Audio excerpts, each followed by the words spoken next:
Thank you very much, Hina and Amita. And may I take this opportunity to once again thank Mr. Bhupendra Yadav, who's always been a big support to the movement that Times Network has done on keeping our eye on climate change. Can we have a big round of applause for Union Minister Bhupendra Yadav? Thank you, sir. Thank you very much for joining us at the Times Now Climate Summit. Before I get into specifics, I really want to ask you, how do you assess India's battle against climate change and protecting the environment? Words have been said many times. In terms of action, where do we stand today? It's on. Navika ji, climate change ये केवल भारत का नहीं, दुनिया का सबसे बड़ा खतरा है। और इसलिए दुनिया के जो देश इसमें कमिटमेंट करते हैं, उसमें हम कहाँ स्टैंड करते हैं, इससे इंडिया की प्रोग्रेस देखी जा सकती है।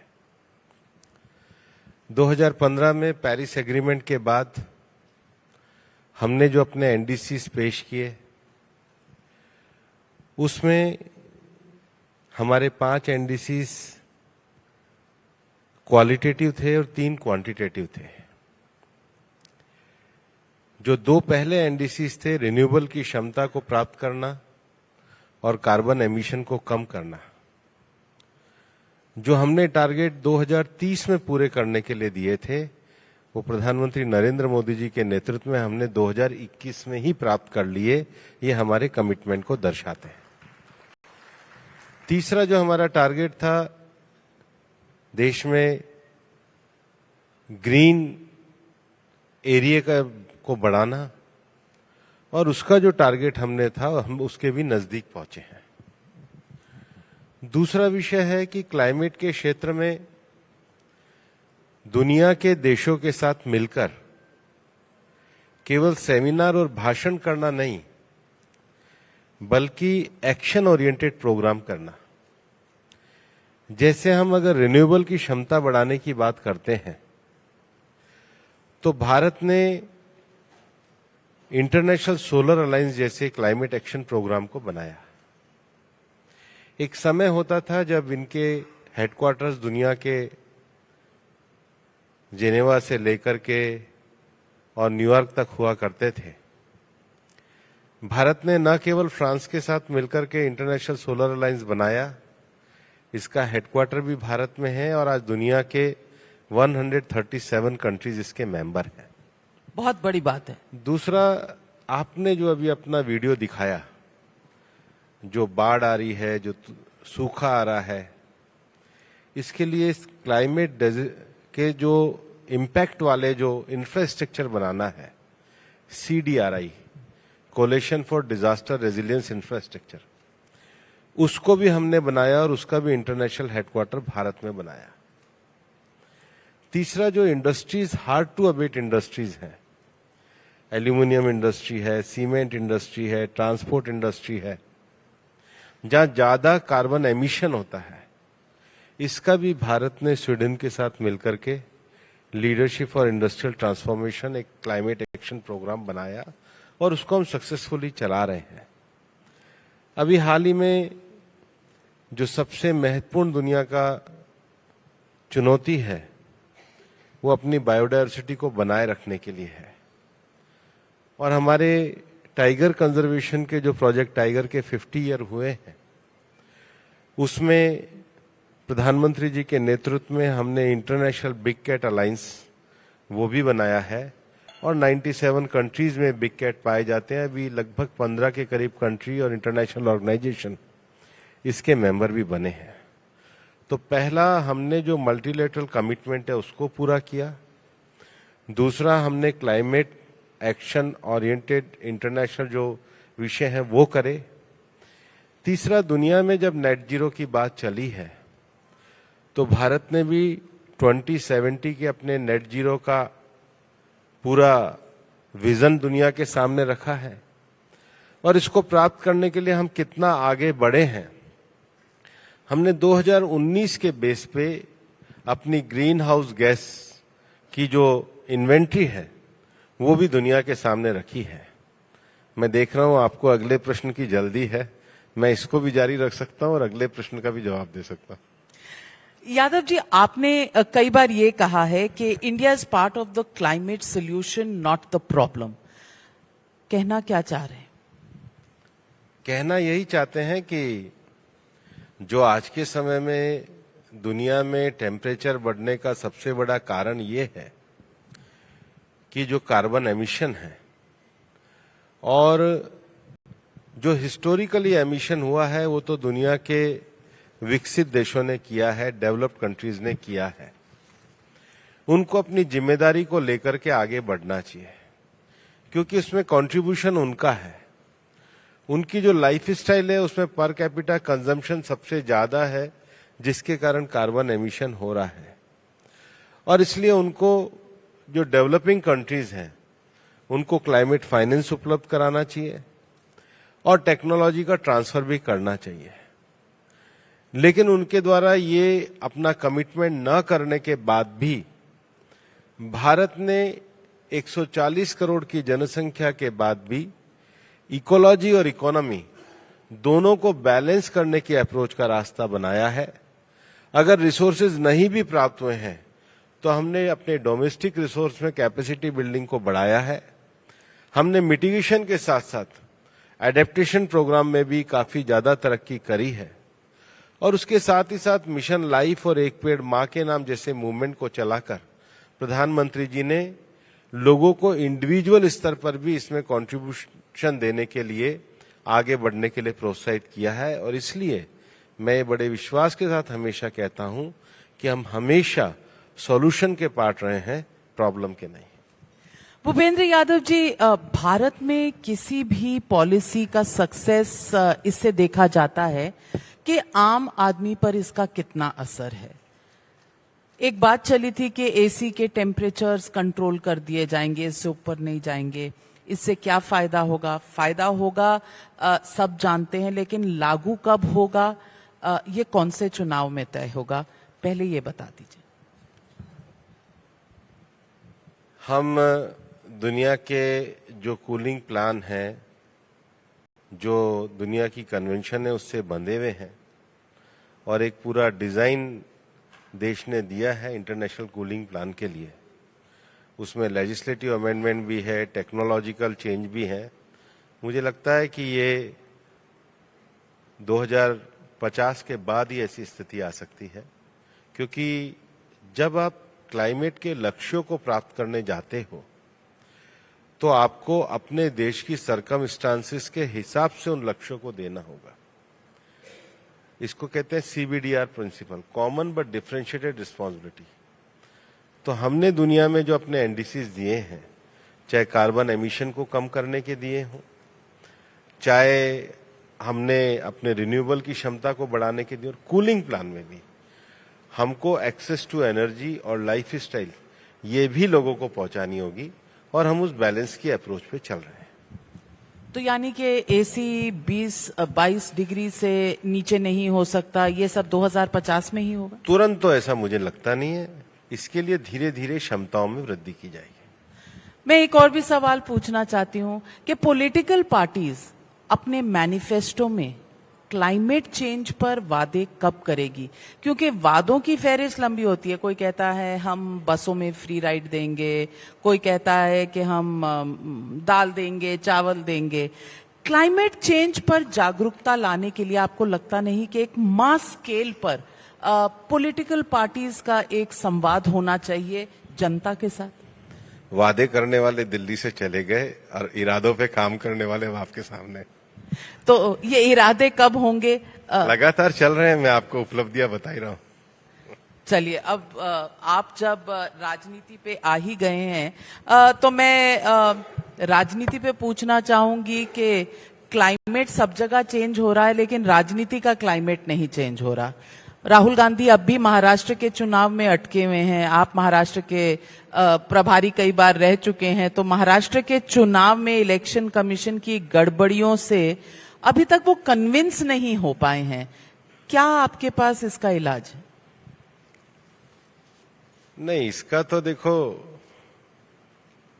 इसका इलाज तो बड़ा मुश्किल है, क्योंकि समझदार आदमी को तो किताब पढ़ के समझाया जा सकता है, समझने वाले आदमी को तर्क करके समझाया जा सकता है, जिसकी समझने की इच्छा ही ना हो उसको तो कौन समझा सकता है। लेकिन मैं राहुल गांधी जी ने जो आर्टिकल लिखा था, एक उनका आर्टिकल मैंने पढ़ा था, मैं उसकी 3-4 बातें आपको बताना चाहता हूं। पहला, उन्होंने लिखा कि कुछ विधानसभाओं में वोट बढ़ गए और इसलिए भारतीय जनता पार्टी जीत गई। 53 विधानसभाएं ऐसी थी जिसमें वोट बढ़े और इंडी गठबंधन जीता।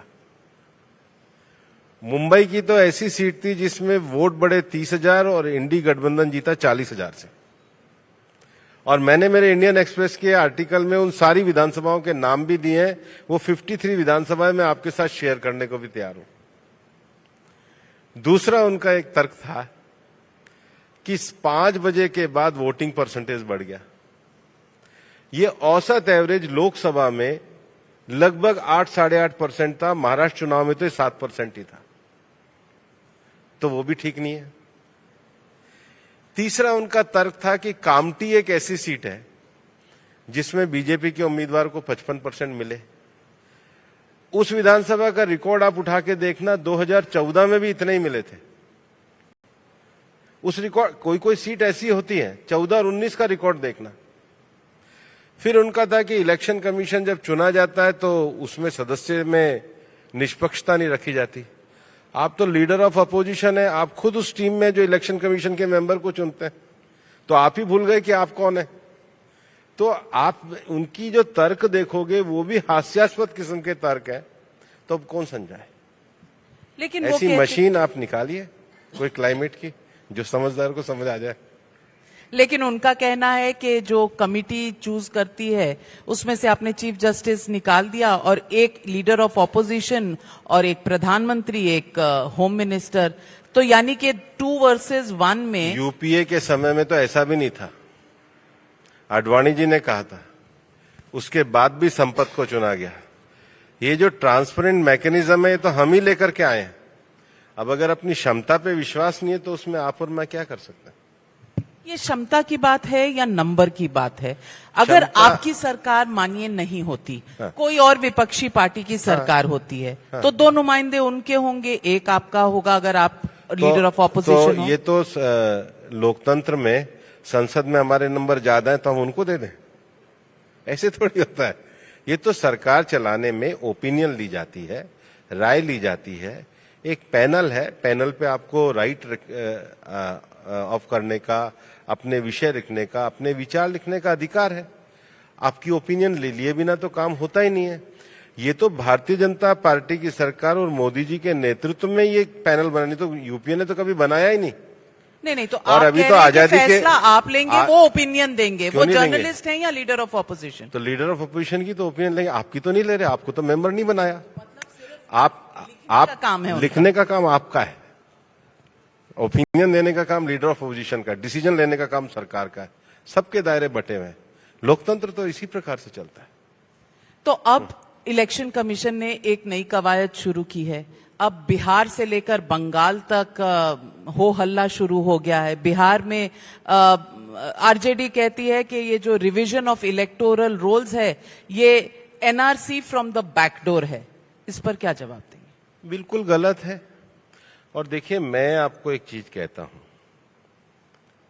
राहुल गांधी जी सभी सीटों पे चुनाव लड़े, सभी सीटों पे उनके पोलिंग एजेंट हैं, और सरकार जब बीएलए बनाती है, बीएलओ बनाती है, तो एक अधिकारी होता है, एक राजनीतिक पार्टी का, उनके हर बूथ पर है। और जब आपके पॉलिटिकल पार्टी के एजेंट भी बैठते हैं तो फॉर्म 17 साइन करवा के लाते हैं। अगर प्रोसीजर में कोई गड़बड़ है तो आप बताइए। आपके तो 1 लाख आदमी बैठे हुए थे इलेक्शन प्रोसेस में, अकेले राहुल गांधी कोई सारे बूथ एजेंट तो नहीं होते, आपके सब पॉलिटिकल पार्टी के बूथ एजेंट है। बीएलए और बीएलओ की प्रक्रिया है और इस प्रक्रिया में सभी राजनीतिक दल भाग लेते हैं, तो इसमें गलत कहां है? और तो भारतीय जनता पार्टी सत्ता में रहते भी हम कई चुनाव बुरी तरह हार गए। तो ये तो हमारे यहाँ पर तो इस बात को क्रेडिट देना चाहिए कि हमारे यहाँ इंडिपेंडेंट इलेक्शन कमीशन है जो एक फेयर और ट्रांसपेरेंट प्रक्रिया के नाते कार्य को चलाता है। अब हारने का अर्थ लोगों के बीच में जाकर जन समर्थन जुटाना होता है, केवल इलेक्शन कमीशन को अपशब्द कहना नहीं होता है। तो बिहार में आपने 1 महीने का टाइम दिया और आपने कहा है कि अपना बर्थ प्रूफ ले आइए, अपना रेजिडेंशियल प्रूफ ले आइए, आप इस देश के हैं वो ले आइए। तो ये तो वही कागज दिखाने वाली बात हो गई जो सीएए के वक्त बहुत बड़ा बवाल बना था। तो क्या नहीं देना चाहिए? तो ये एनआरसी फ्रॉम द बैकडोर है ना? आपके यहाँ कोई जर्नलिस्ट आता है, आप उससे उसका सर्टिफिकेट नहीं मांगते हो, आप उससे उसके इलेक्शन कमीशन प्राइवेट कंपनी है, आप लोकतांत्रिक एपरेटस चलाने वाली सरकार है, नहीं, तो कंपैरिजन नहीं है। देखिए, सरकार नहीं है, इलेक्शन कमीशन का काम है और इलेक्शन कमीशन की प्रक्रिया में हर पार्टी के बूथ एजेंट और नीचे के एजेंट को पूरा मौका दिया जाता है। सारी चीजें डिजिटल है और इलेक्शन कमीशन के विषय में जितना इलेक्शन कमीशन विपक्ष पार्टियों पे सख्ती करता है उतना ही हम पे करता है, हम सब स्वीकार करते हैं। यानी घुसपैठियों का इशू एड्रेस करने के लिए अब इलेक्टोरल रोल के द्वारा होगा, एनआरसी के द्वारा नहीं होगा। मैं फिर वही ये सवाल मेरे को लगता है ये प्रश्न जो है ये इसलिए नहीं है कि इलेक्शन कमीशन की सूची को जांच करने का एक तरीका है। क्या वो उनको दिए हुए मैंडेट से बाहर जांच कर रहे हैं? क्या जो जांच के पावर है वो उनके मैंडेट में नहीं है? अगर ये प्रश्न है तो इसका जवाब दिया जा सकता है। बाकी मैंडेट में अगर कोई भी सरकार का संस्थान, कोई भी न्यायालय, कोई भी क्वेसी जुडिशियल बॉडी अगर कार्य करती है तो उसका पालन सबको करना चाहिए। लेकिन सवाल सिवाय बीजेपी के सब उठा रहे हैं, तो मैं पूछना चाहती हूं क्या आपके अलायंस पार्टनर, हमारे अलायंस पार्टनर तो नहीं उठा रहे, 36 पार्टी एलजेपी वगैरह सबसे आपने बात की है? नहीं, तो इलेक्शन कमीशन का काम है, हम थोड़ी बात करेंगे, हम थोड़ी ऑर्डर देते हैं। इलेक्शन कमीशन इंडिपेंडेंट बॉडी होती है और सभी राजनीतिक दल उसको मानते हैं। लेकिन चुनाव से ठीक पहला हम कैसे बात कर सकते हैं इलेक्शन कमीशन का? इलेक्शन कमीशन तो खुद इंडिपेंडेंट बॉडी है, संविधान के अंतर्गत बनी हुई बॉडी है। आपने बताया कि 2 लोग आपकी सरकार से यानी कि चुनने में वो तो कोई भी सरकार आएगी, उसमें कोई बीजेपी और ये सरकार नहीं, संवैधानिक प्रक्रिया है और ये संवैधानिक प्रक्रिया भी ओपिनियन लेने की इसी समय में शुरू हुई है। ये तो प्रक्रिया है, ऐसे तो कोई भी प्रक्रिया चुनी जाती है उसका एक तरीका होता है।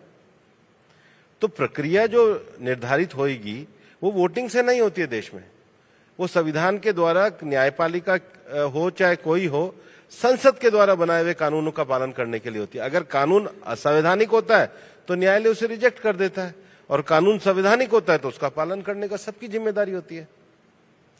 तो ममता बनर्जी कह रही हैं कि 1 महीने में सब कुछ तय होना है, यानी कि बिहार के चुनाव आए खड़े हुए हैं और ये प्रक्रिया अब शुरू हो रही है, पहले नहीं हुई। प्रक्रिया तो तभी शुरू होती है और हर साल इलेक्शन की सारी वोटर लिस्ट के चेक करने की एक निश्चित तिथि इलेक्शन कमीशन के द्वारा दी जाती है और इसलिए मैं उनको कहना चाहूंगा कि बूथ लेवल तक सभी राजनीतिक पार्टियों को इसमें सहभागिता करनी चाहिए और जो वोटिंग लिस्ट होती है वो सबसे ज्यादा पवित्र होती है और इसलिए उसमें सभी लोगों को सजग रह करके भाग लेना चाहिए।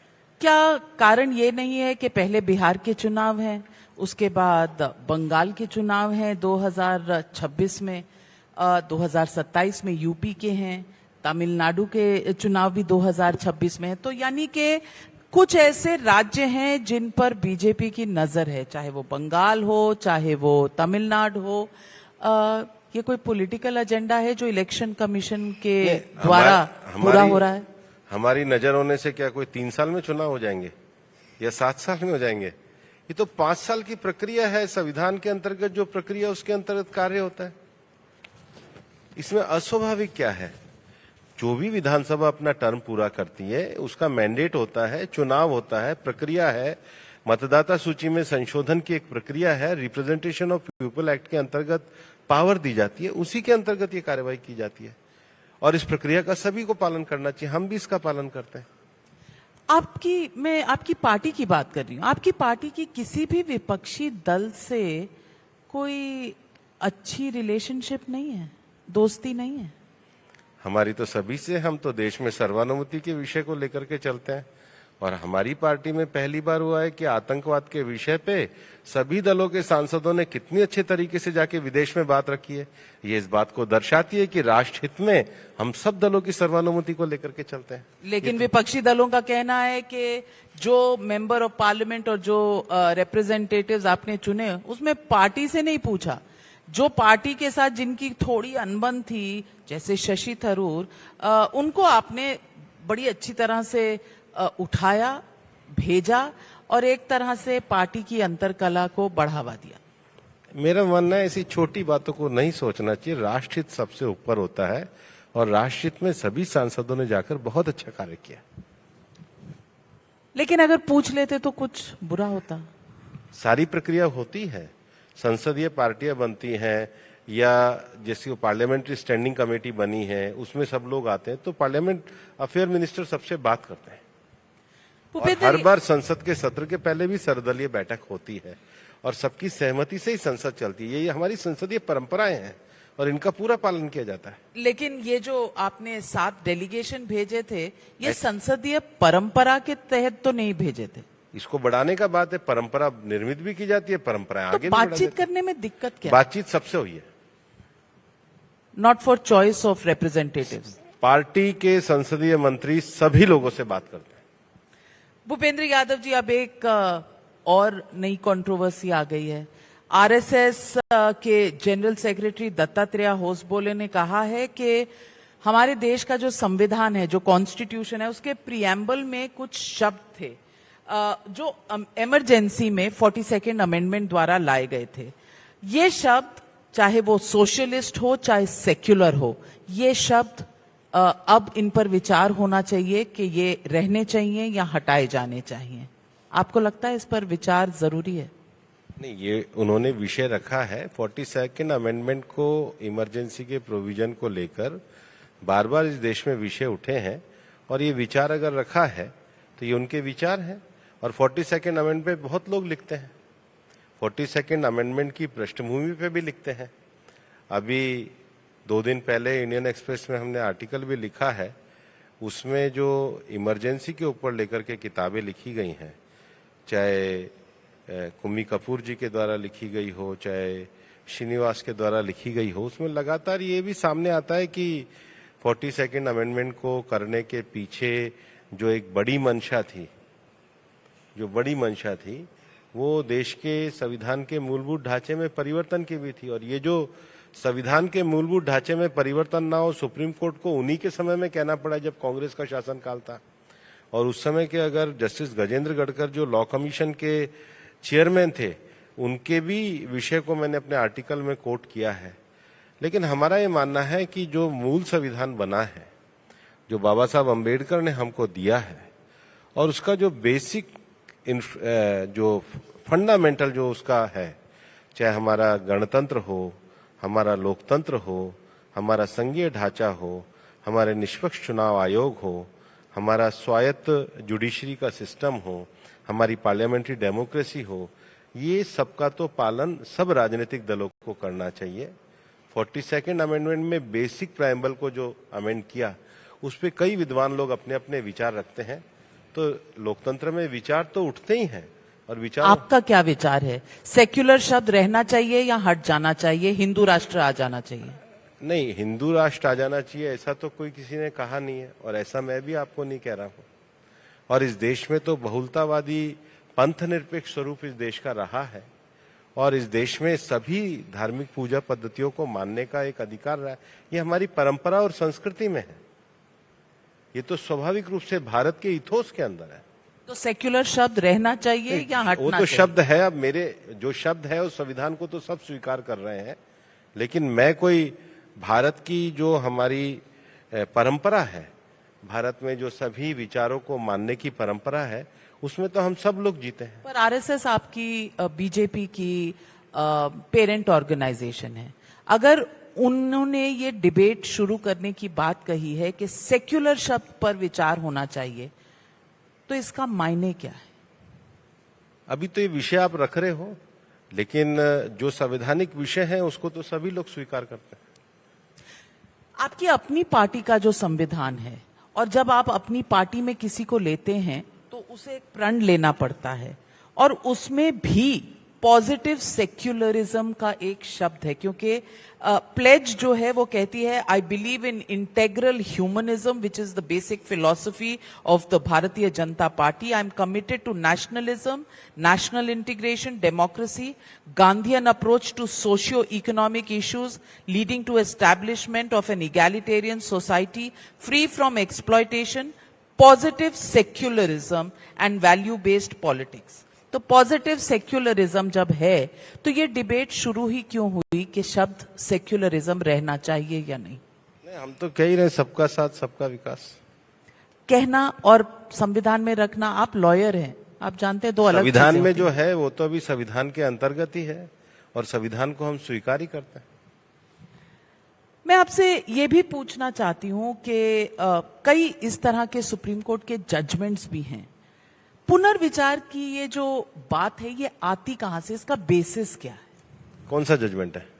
जजमेंट है मिनेर्वा मिल्स 1980 का, बोमई जजमेंट 1994 उसके बाद का। तो ये सब बढ़ते चले गए, लेकिन उसके बाद जो सर्वोच्च न्यायालय का निर्णय है कि जो हमारा संविधान का बेसिक स्ट्रक्चर है वो बेसिक स्ट्रक्चर कायम रहना चाहिए।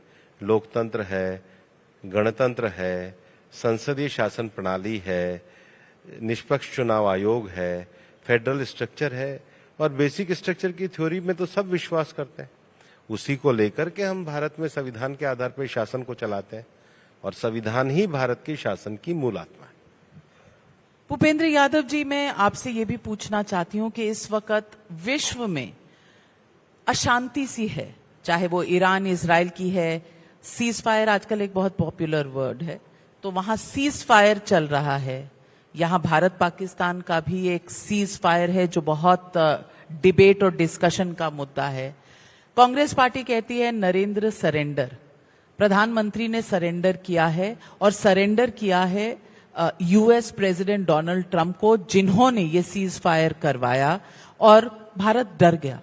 क्या जवाब देंगे? जवाब तो हमने दे ही दिया। ऑपरेशन सिंदूर के माध्यम से पाकिस्तान के सभी सैनिक स्थानों को जिस सजगता के साथ हमारी सेना ने जवाब दिया है और अंतर्राष्ट्रीय मंच पे जो भारत ने पूरी तरीके से स्पष्ट किया है कि आतंकवाद के मामले में भारत किसी भी प्रकार का समझौता नहीं करेगा। और प्रधानमंत्री जी ने भी दुनिया में ये बहुत स्पष्ट संदेश दे दिया है कि भारत अपनी सार्वभौमिकता के लिए और आतंकवाद के विषय पे किसी भी से भी समझौता करने को तैयार नहीं है। मुझे लगता है सबसे बड़ा जवाब है जो प्रधानमंत्री जी के द्वारा हमें मिला है। पर ऑपोजिशन है कि मानती ही नहीं। अपोजिशन कौन नहीं मानता है, मैं तो जानता भी नहीं। आप जानते नहीं? अखबारों में लिखते हैं, पढ़ते नहीं? नहीं, मैं पढ़ता हूं लेकिन मानते नहीं है, मानते नहीं है। अब जो नहीं मानते उनका क्या करेंगे? देश की जनता मानती है और देश की जनता ही इस देश की सबसे बड़ी भाग्य विधाता है। उसके प्रति हमारा कमिटमेंट है। But do you think because आप मल्टीलैटरल विषयों पर बहुत से देशों के साथ नेगोशिएशंस करते हैं, चाहे वो क्लाइमेट का मुद्दा हो, आपको लगता है हम एक डिफिकल्ट दौर से गुजर रहे हैं अपनी फॉरेन पॉलिसी में, क्योंकि वेरिएबल्स और कॉन्टेक्स्ट पिछले कुछ महीनों में बहुत बदल से गए हैं? नविका जी, ऐसा नहीं है। मैं पर्यावरण मंत्री बनने के बाद दुनिया के अनेक देशों में गया हूं, बल्कि कुछ समय पहले भी मैं जेनेवा गया था, नेपाल भी गया था, मल्टीलेटरल फोरम पे गया था। मैं बड़े गर्व के साथ आपको बता रहा हूं कि अंतर्राष्ट्रीय स्तर पर जब दुनिया के देशों से बात करते हैं तो प्रधानमंत्री नरेंद्र मोदी जी की छवि, उनकी लगातार लोकप्रियता और स्वीकार्यता, उनकी निर्णय लेने की पद्धति और उनके नेतृत्व में आगे बढ़ता हुआ भारत, इसकी प्रतिष्ठा के साथ भारत को सम्मान की दृष्टि से देखा जाता है। लगातार 4 सालों में ये चीज आपको बढ़ती हुई नजर आएगी। दुनिया में इतनी बड़ी डेमोक्रेसी में तीसरी बार लगातार लोगों के विश्वास को लेकर आगे बढ़ने के बाद आज प्रधानमंत्री जी ने दुनिया में एक बहुत बड़ा स्थान प्राप्त किया है। 23 देशों के अब उनको सर्वोच्च राष्ट्रीय पुरस्कार मिले। और मेरा ये मानना है, और मैं बहुत सारी वार्ताओं में जाने के बाद इस विश्वास के साथ बढ़ा हूं कि उनके नेतृत्व में भारत आगे बढ़ा है। दुनिया की चुनौतियों के बीच में भी भारत ने सशक्त तरीके से अपनी आवाज को रखी है और आगे बढ़ाया है। मैं मानती हूँ भारत आगे बढ़ा है। मैं और थोड़ा सा प्रिसाइज कर देती हूँ अपने सवाल को। प्रेसिडेंट ट्रंप के साथ जिस तरह से उनके स्टेटमेंट्स आए हैं, आपको लगता है कि भारत और अमेरिका के रिलेशंस में या उनके वक्तव्यों को हैंडल करने में कहीं ना कहीं दिक्कत आई? जो भी विषय आए हैं और जो भी विषय उभरे हैं, उनका स्पष्टता से जवाब दिया गया है और किसी प्रकार का कोई तनाव नहीं है, आगे ही बढ़े। भूपेंद्र यादव जी, लॉयर हैं आप, इसीलिए एक कोई ना कोई रास्ता निकाल ही लेते हैं कि सीमित शब्दों में किस तरह से पतली गली से निकलना है। लेकिन आप कहीं नहीं निकलना है। आप समझदार लोगों में हैं जो चीजों को समझ जाती हैं, ना समझे वो नहीं समझते। भूपेंद्र यादव जी, 11 साल की आपकी सरकार हो चुकी है। बीजेपी जब से पावर में आई है, नरेंद्र मोदी इस देश के प्रधानमंत्री बने हैं। आपके हिसाब से ऐसा कौन सा कार्य है, बड़ा कार्य, जो अब भी करना बाकी है, जो आप सबके एजेंडा पर सबसे ऊपर है? प्रधानमंत्री जी के नेतृत्व में ये भारत आगे बढ़े, उसके लिए सब लोगों ने कार्य किया है। ईज ऑफ डूइंग से लेकर के ईज ऑफ लिविंग तक बहुत सारे पॉलिसी के रिफॉर्म्स हुए। इंफ्रास्ट्रक्चर से लेके एग्रीकल्चर तक भारत ने नई ऊंचाइयों को छुआ है। जेंडर जस्टिस से लेकर सोशल जस्टिस तक सभी आयामों पे सरकार ने बहुत संवेदनशील तरीके से कार्य किया है। लेकिन इस कार्य करने के पीछे एक ही मूल भावना है कि 2047 में ये भारत विकसित भारत बने। वो यात्रा पे हम चल रहे हैं और उस पड़ाव को हम प्राप्त करेंगे, उसे ही प्राप्त करना बाकी है। हमारे साथ जुड़ने के लिए और क्लाइमेट समिट में अपने विचार हमसे शेयर करने के लिए आपका बहुत बहुत धन्यवाद Bhupendra Yadav ji. Many thanks to you and big round of applause. We can do better than that. Thank you very much. Thank you Navika ji, thank you. एक और साल, एक और क्लाइमेट समिट, आगे भी हम चाहते हैं कि इस मुद्दे पर साझेदारी बिल्कुल जारी रहे। और मैं पूरे टाइम्स नेटवर्क को इतने संवेदनशील विषय पर हर साल आप ये लोग जो वार्ता आयोजित करते हैं, इंटेलेक्चुअल्स को बुलाते हैं, एकेडमिशियन को बुलाते हैं, एक्सपर्ट्स को बुलाते हैं, पॉलिसी मेकर्स को बुलाते हैं, आपका ये योगदान क्लाइमेट चेंज के क्षेत्र में अवेयरनेस के लिए बड़ा काम करता है। आपको बधाई, शुभकामनाएं। Thank you very much, Honorable Minister Saab, for